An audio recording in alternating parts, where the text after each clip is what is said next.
अस्सलाम वालेकुम। IND today में आपका खैर मकदम है। भारत में रहना है तो उगादी मनाना चाहिए। नया साल, नए सारे कैलेंडर्स को उगादी से लाया जाए। आज स्वामी परिपूर्णानंद ने ये मुतालबा कर ही डाला। आइए सुनते हैं उन्होंने क्या कहा। भारत की असल सेना पर भरोसा न करते हुए भारत की कई हिंदू तंजीमों ने सैकड़ों हिंदू सेनाएं बना ली हैं, तभी तो ये जमहूरी मुल्क कहलाने के काबिल बना है।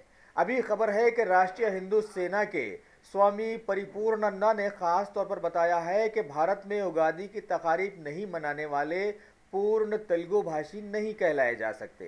आगे मजीद उन्होंने समझाने की कोशिश की कि नया साल मनाना दूसरी कौमों का वतीरा है, हमारा नया साल तो उगादी से शुरू होता है। राज्य में तेलुगु भाषा की प्रयुक्त राज्य तेलंगाना और आंध्रा, इस दोनों प्रांत की वासियों का एक ही मात्र त्योहार मनाया जाता है, वो उगादी।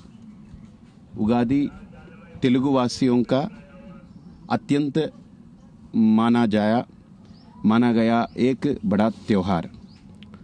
अगर आप तेलुगु वासी की आपकी अस्तित्व को, तेलुगु भाषा की आप अस्मिता आप मानते हैं, तो आप 100% उगादी की त्योहार को मनाना पड़ेगी। अगर उगादी को आप नहीं मनाएंगे तो आप तेलुगु आदमी नहीं है। तेलुगु भाषा तेलुगु वासी का अपना प्रथम कर्तव्य है। तेलुगु अस्तित्व का, तेलुगु वासियों का अस्तित्व तेलुगु भाषा में बोलना जैसा हम मानते हैं, वैसे ही उगादी त्योहार भी तेलुगु वासियों का एक अस्तित्व की संकेत है। कृपया आप सब लोग तेलुगु वासी को उगादी मानना ही उन लोगों का अस्तित्व की भावना है।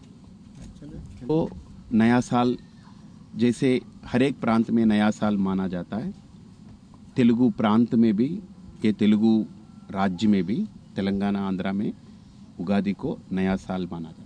ओनली फॉर तेलुगु के लिए या पूरा ऑल ओवर इंडिया? भारतवर्ष में एक एक राज्य में पंचांग के हिसाब से बारहस्पतिमान, सौरमान, चांद्रमान के हिसाब से माना जाता है। तो आंध्रा, तेलंगाना, कर्नाटका, महाराष्ट्र, इस प्रांत में चांद्रमान के हिसाब से उगादी को माना जाता है। इसका डेट कौन सा आता है? 8 मार्च में आता है।